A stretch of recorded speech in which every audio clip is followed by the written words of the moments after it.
والعنصر الثاني هو الكون بجميع مكوناته، بجميع مشتملاته. والله عز وجل قد سخر لنا الكون، سخر لنا الأنهار والبحار والأرض والسماء، كل شيء مسخر لنا. والموجودات هي الجمادات والنباتات والحيوانات، ثم يأتي بنو البشر. وقد سخر الله عز وجل جميع الموجودات للإنسان المكرم، كما في سورة الإسراء في الآية رقم 70: ولقد كرمنا بني آدم. هذا الإنسان المكرم سخر الله عز وجل له كل شيء في هذا الوجود. ولكن لابد أن ننتبه إلى أمر مهم جدا، ما هو؟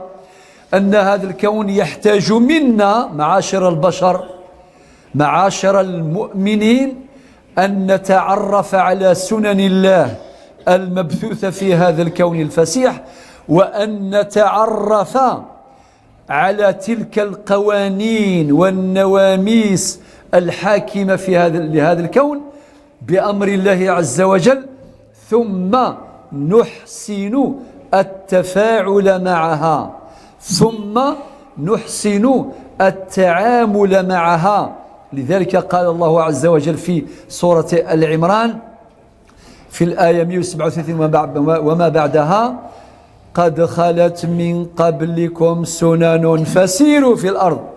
وسخر الله عز وجل لنا الشمس والقمر والليل والنهار. قال في سورة إبراهيم في الآية 33: وسخر لكم الشمس والقمر دائبين وسخر لكم الليل والنهار. تعاقب الليل والنهار هذا من تسخير الله عز وجل.